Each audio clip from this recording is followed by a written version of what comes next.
Hi everyone, good morning my dear students. कैसे हैं आप सब? Hope so you all are good. अपना ध्यान रख रहे होंगे, अपनी फैमिली का, फ्रेंड्स का। ओके, बट ये नहीं कि बस फ्रेंड्स का ध्यान ही रखना है। उन्हें ये भी बोलना है कि भाई पढ़ लो और हमें भी पढ़ने दो। ठीक है, ऐसा नहीं है कि सिर्फ मस्ती मस्ती करनी है। और आपको पता है मोर देन 50% सिलेबस कंप्लीट हो चुका है केमिस्ट्री का। मैं आपको प्रैक्टिस क्वेश्चंस कराऊंगी डेली डेली। एक वीडियो में प्रैक्टिस क्वेश्चंस, एक वीडियो में आगे के चैप्टर, एक वीडियो में प्रैक्टिस क्वेश्चन, एक वीडियो में आगे के चैप्टर। ठीक है, बट मुझे मज़ा तभी आएगा अगर आप लोग रिस्पॉन्स करोगे, क्योंकि इतने इजी वे में पढ़ाने के बाद अगर कोई रिस्पॉन्स नहीं आ रहा है तो पता नहीं आप लोगों को कौन है जो समझा सकता है। I really don't know. मुझे नहीं पता फिर इससे छोटा लेवल क्या होगा बताने का।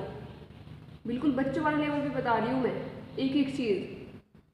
हैव यू एवर थिंक मैं क्लास 11 के बच्चे को इलेक्ट्रॉनिक कॉन्फ़िगरेशन करना सिखा रही हूँ, मैं उसको एलिमेंट्स लर्न करना सिखा रही हूँ। Can you believe that? इसके बाद भी आप लोगों को समझ नहीं आता है। तो खैर, ये आप लोग देखिए आपको पढ़ना है, कैसे पढ़ना है। आज हम हमारा नया चैप्टर स्टार्ट कर रहे हैं, that is molecular chemical and molecular bonding, chapter number 4 in chemistry. In this chapter, we are discussing about the types of bonding, why bonding takes place, what is bonding, types of bonding. Okay? ये सब हम इस chapter में देखेंगे। और ये chapter बहुत ज़्यादा, वैसे मैं ये हर वीडियो में ये बोल रही हूँ क्योंकि क्लास 11 वाकई ही क्लास 11 के चैप्टर से वो बहुत ज़्यादा इंपॉर्टेंट होते हैं, बहुत बहुत ज़्यादा। ठीक है, कि जिनके बिना आप आगे की केमिस्ट्री को हिला भी नहीं सकते। कवर अप करने तो बहुत दूर की बात है, आप उसको हिला भी नहीं सकते। ओके, तो let's begin our chapter chemical and molecular bonding. ठीक है, तो चलिए आज तो हमारे कुछ इसमें बेसिक टर्म्स ही आती रहेंगी, जो आपको कुछ बेसिक टर्म्स ही कराना है आपको। ठीक है, तो चलिए सबसे पहले आता है हमारा आज की वीडियो में, आज की क्लास में, आज के चैप्टर में सबसे पहले टॉपिक है वो आता है ऑक्टेट रूल। क्या आता है? Octet rule. क्लास 10th में पढ़ा है और अभी भी अगर ये नहीं पता तो मुझे नहीं पता मुझे क्या बोलना चाहिए। ओके, ये क्या होता है? ऑक्टेट रूल होता है। ऑक्टेट रूल के अकॉर्डिंग क्या होना चाहिए?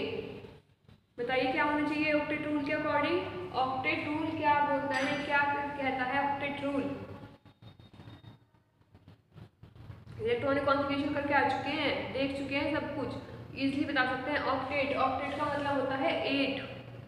ठीक है, what do you mean by octet? Octet represents 8. Just wait.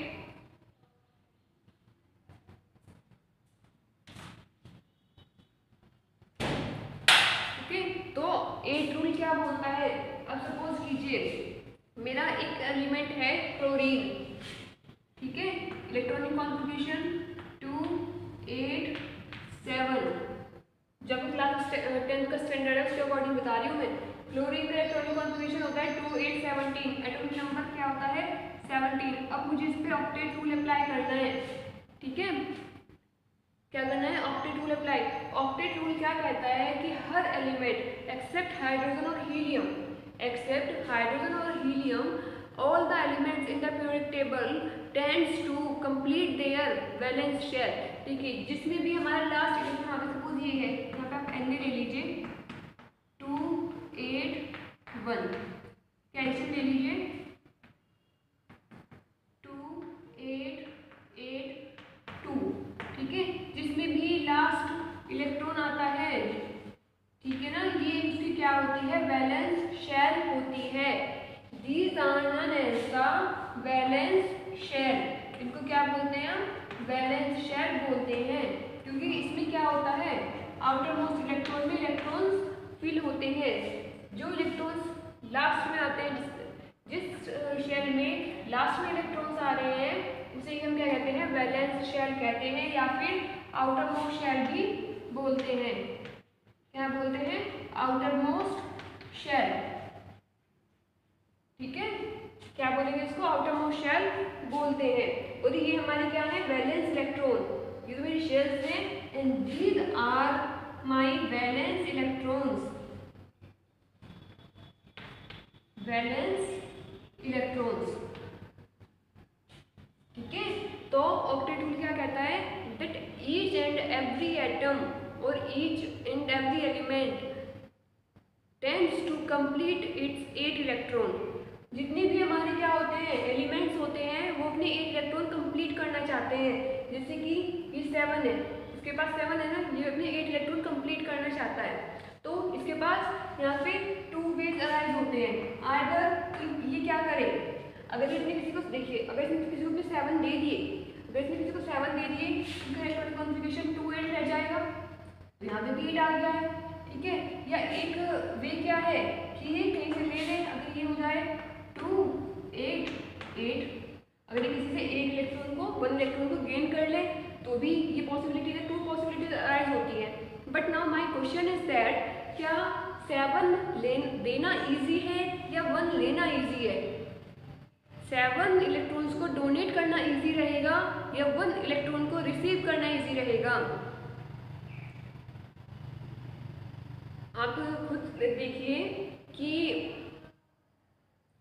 आपके पास 7 चॉकलेट्स हैं, ठीक है, 7 चॉकलेट्स हैं, तो आप क्या चाहते हैं कि आपको 8 मिले, ठीक है, 8 चॉकलेट्स आपको मिले, तो या तो आप कहोगे गुस्से में कि अब मेरे ये भी ले लो या मुझे कंप्लीट 8 चॉकलेट्स दो।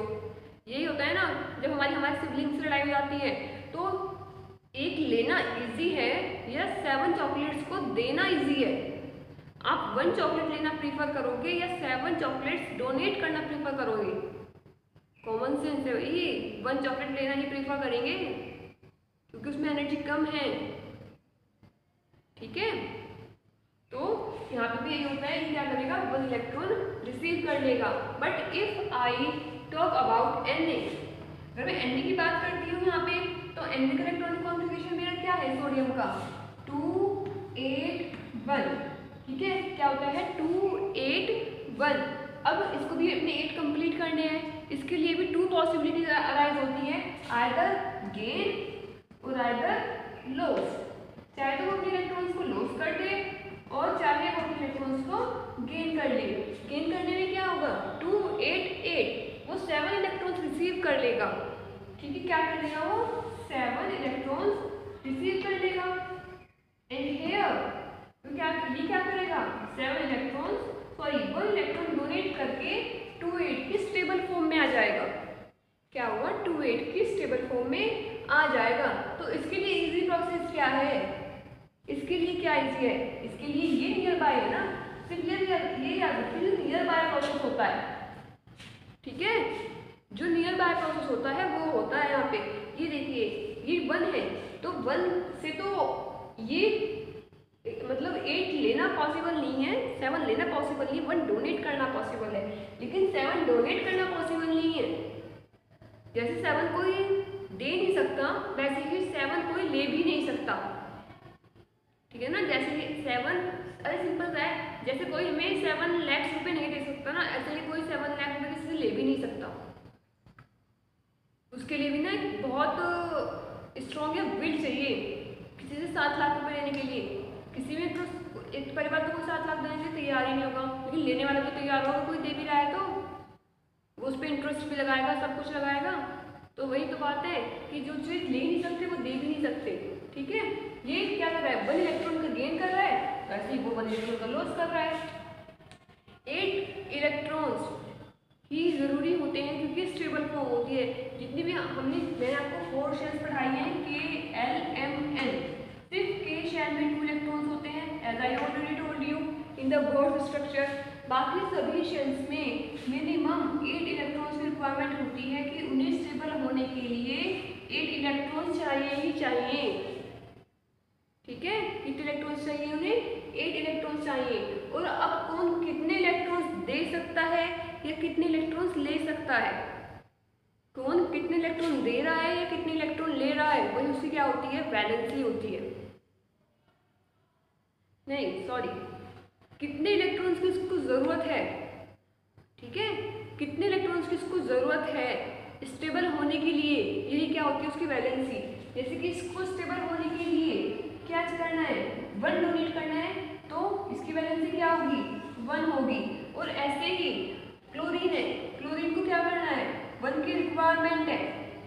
अगर मैं बोलूँ कि जितने आउटर मोस्ट शेल में इलेक्ट्रॉन है वो उसकी वैलेंसी है, तो ये गलत है। ऐसे इसकी वैलेंसी यहाँ पे 7 हो जाएगी।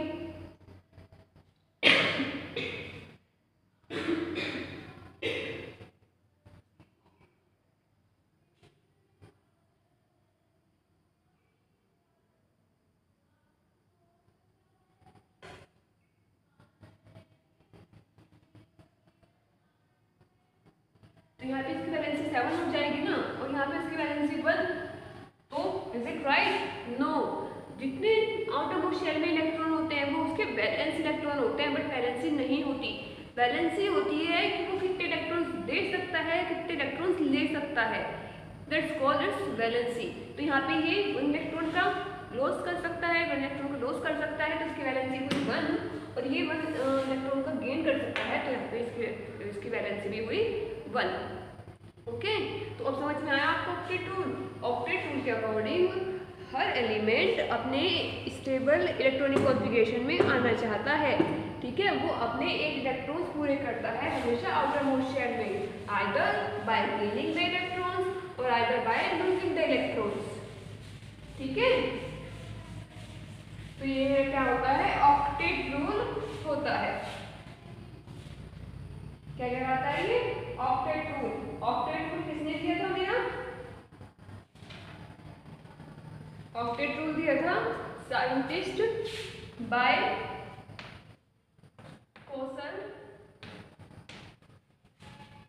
Causal and G.N. Lewis. Okay, कब दिया है? 1916 में, ठीक है। कब दिया बेटा इन्होंने? 1916 में। तो कितने ईयर्स पहले? 108 ईयर्स पहले, 107 और 108 ईयर्स पहले। और इस रूल के according to this rule the atom tends to adjust the arrangement of the electron in such a way that they achieve 8 electron way outermost shell. वही बात है जो मैंने आपको बता दी है, ठीक है। For example PCl5 SF6 because in this compounds more than 8 electrons. देखिए, कुछ हमारे एक्सेप्शन केस भी हैं। केमिस्ट्री नाम ही एक्सेप्शन का है, इतने किसी भी रूल में एक्सेप्शन ना आए इतने तरह से वो रूल कंप्लीट होता ही नहीं है केमिस्ट्री में। तो ऐसे ही हमारी केमिस्ट्री में भी कुछ एक्सेप्शन है, कुछ हमारे ऐसे एलिमेंट्स हैं, कुछ कंपाउंड्स हैं जो ऑक्टेट रूल को फॉलो नहीं करते, जिन्हें अपने 8 कभी कभी वो 8 से ज़्यादा इलेक्ट्रॉन्स कभी गेन कर लेते हैं, क्योंकि 8 से कम का तो कोई भी नहीं करेगा, ठीक है। 8 तो मस्ट है ही है, 100% इलेक्ट्रॉन्स 8 तो करेंगे ही करेंगे। बट 0.5 और 0.10% इलेक्ट्रॉन ऐसे भी हैं जो एलिमेंट्स ऐसे भी हैं जो 8 से ज़्यादा इलेक्ट्रॉन्स को गेन कर लेते हैं। ओके, तो ये मेरा क्या होता है? ऑक्टेट रूल होता है।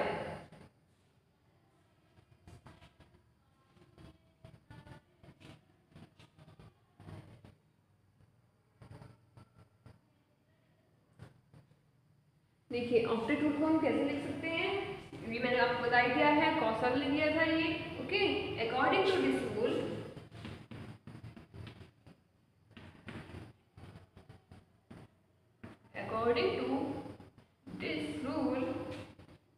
the atom tends to adjust the atom tends to adjust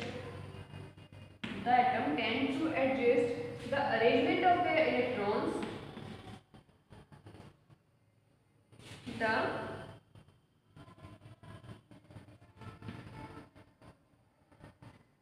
arrangement of their electrons, okay, tend to adjust the arrangement of their electrons in such a way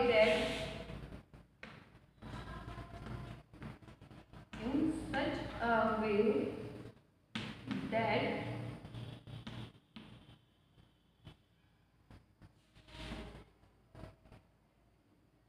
they, मैं आपको बता चुकी हूँ, accept hydrogen and helium, hydrogen and helium, except hydrogen and helium achieve 8 electrons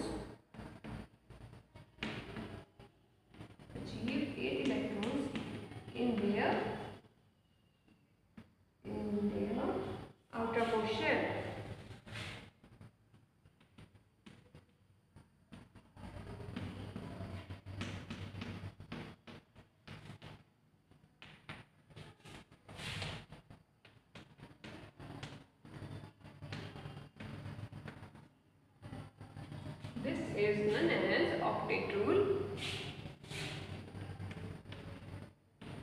This is known as octet rule. Okay, तो ये हमारा क्या कहलाता है? ऑक्टेट रूल कहलाता है। इसको लिखिए।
ओके,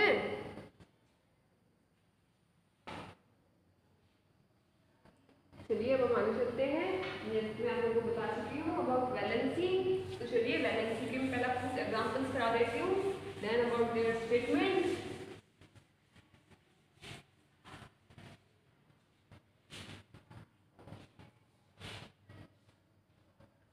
वैलेंसी कौन सा टॉपिक आता है मेरा? वैलेंसी। मैग्नीशियम 12 2 8 2 2 इलेक्ट्रॉन्स है आपके शेल में।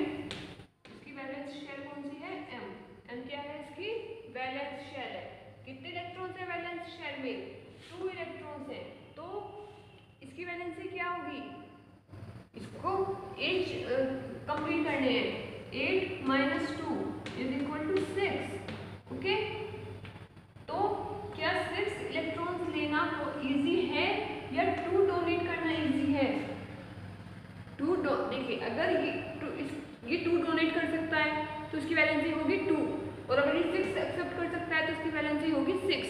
ठीक है, अब आप देखिए कि देना आसान है या लेना आसान है? नियर बाय में क्या आ रहा है? देना आ रहा है, दे सकता है ना, कि लूज कर देगा अपने 2 इलेक्ट्रॉन। जैसे इसने अपने 2 इलेक्ट्रॉन्स को क्या कर दिया? लॉस कर दिया, तो ये किस फॉर्म में आ जाएगा? Mg++ और Mg2+, और ये क्या बन जाएगा? 2 8 बन जाएगा। ठीक है, तो ये क्या हो गया? एक स्टेबल इलेक्ट्रॉनिक कॉन्फ़िगरेशन हो जाता है, क्योंकि यहाँ पे इसने आउटर मोस्ट शेल में 8 इलेक्ट्रॉन्स को अचीव कर लिया है। Doesn't matter after gain the electron और आफ्टर लूज द इलेक्ट्रॉन, इसने चाहे रिसीव किए चाहे डोनेट किए, ये मैटर नहीं करता। मैटर करता है कि हाँ, उसने अपने 8 इलेक्ट्रॉन्स कंप्लीट कर लिए हैं। ठीक है, ऐसे आप कोई एग्जांपल ले सकते हैं। नाइट्रोजन 7 एटॉमिक नंबर होता है, क्या बनेगा? 2 5 KL। इसकी वैलेंस शेल कौन सी होगी? L होगी। L क्या है इसकी? Valence shell. इसकी वैलेंसी क्या होगी यहाँ पे? 2 वैलेंसी, और आउटर मोस्ट शेल में इलेक्ट्रॉन्स भी कितने हैं? 2 हैं। ठीक है, अब ऐसे ही यहाँ पे देख लीजिए 5 इलेक्ट्रॉन्स हैं इसके आउटर मोस्ट शेल में, इसको 8 कंप्लीट करने हैं। तो क्या कोई पॉसिबिलिटीज हैं? आइदर रिसीव द इलेक्ट्रॉन्स और either gain the electrons, sorry either receive the electrons और either donate the electrons. Donate करेगा तो 5 करेगा, और रिसीव करेगा तो 3 करेगा, तो 3 कम है, तो क्या करेंगे? इसकी वैलेंसी क्या हो जाएगी? 3 हो जाएगी, 3 वैलेंसी, और 3 का भी क्या होगा? गेन होगा। After gaining the 3 electrons it's valency become 3। Okay, तो ये होती है हमारी वैलेंसी। क्लियर हुआ? चलिए एग्जांपल्स और कर लेते हैं। हम ऑक्सीजन का एग्जांपल ले लीजिए, कार्बन का देखते हैं। 6 = 2 4। ठीक है, वैसे आपकी 10th में अगर आपने पढ़ा हो तो ध्यान होगा, कार्बन की खुद की अपनी अलग केमिस्ट्री है पूरी। जस्ट बिकॉज क्योंकि इसके वैलेंस शेल में 4 इलेक्ट्रॉन्स होते हैं। अब देखिए इसको 8 कंप्लीट करने हैं, चाहे तो ये 4 दे दे चाहे 4 ले ले। अब देने में भी उतना ही है, लेने में भी उतना ही है, देने में भी उतना ही है, लेने में भी उतना ही है। तो ये जो कार्बन ग्रुप होता है ये इसीलिए एक्सेप्शन केस है पूरी केमिस्ट्री का, कि ये दे भी सकता है और ले भी सकता है, लेकिन देगा तो भी 4 ही और लेगा तो भी 4 ही, इसलिए इसकी वैलेंसी दोनों ही केसेस में क्या रहती है, 4 वैलेंसी। और इसलिए आप याद हो, आप क्लास 10 में पढ़ के आए हैं, carbon is the tetravalent compound. क्या होता है कार्बन, टेट्रावैलेंट। ओके, सो ये होती है हमारी वैलेंसी। यहाँ पे हमारे आज की क्लास खत्म हो जाती है।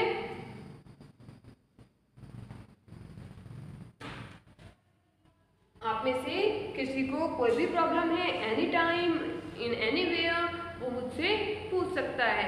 Okay my dear students, so stay safe, stay home, thank you, have a nice day ahead and always be happy.